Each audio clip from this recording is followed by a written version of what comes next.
হকারদের উচ্ছেদের ঘটনায় ডাকসুর নেতৃত্ব বামপন্থী শিক্ষার্থীদেরকে বিক্ষোভের উস্কানিদাতা হিসেবে দায়ী করেছে, যা ফ্যাসিবাদী মানসিকতার প্রকাশ বলে অভিযোগ করেছে গণতান্ত্রিক ছাত্রজোট।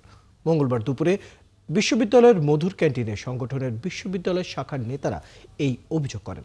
জোটের নেতারা বলেন, বিকল্প কর্মসংস্থানের ব্যবস্থা না করে হকারদের উচ্ছেদ করার ঘটনায় বামপন্থী শিক্ষার্থীদের সংহতি প্রকাশকে অপরাধী হিসেবে বিবেচনা করা কর্তৃত্ববাদী মানসিকতার বহিঃপ্রকাশ। জোটের নেতারা আরও বলেন, হকারদের উপর হামলা, আক্রমণ, ভাঙচুরের মাধ্যমে ডাকসু নেতৃত্ব ফৌজদারি অপরাধমূলক কাজ করেছে, যা বিশ্ববিদ্যালয় এখতিয়ার বহির্ভূত।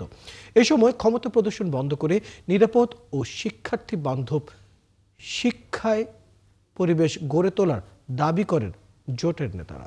ঢাকা বিশ্ববিদ্যালয়ের প্রশাসন এবং ডাকসুর যে প্রতিনিধিরা, তারা বরাবরই এটাকে মাদক সিন্ডিকেটের সাথে জুড়ে দিল এবং বামদের নামে বিষাদগার শুরু করলো। এর পাশাপাশি তারা বলছে যে তারা বামদের নির্মূল করবে এবং একই সাথে এই আন্দোলনের সাথে যারা নীতিগতভাবে সংহতি জানিয়েছে মানবিকতার জায়গা থেকে, তাদেরকে নাকি তারা শোকজ দেওয়ারও হুমকি দিয়েছে। ডাকসুর নেতৃত্ব এই বামপন্থী শিক্ষার্থীদেরকে বিক্ষোভের উস্কানিদাতা হিসেবে দায়ী করেছে, যা ফ্যাসিবাদী মানসিকতার প্রকাশ।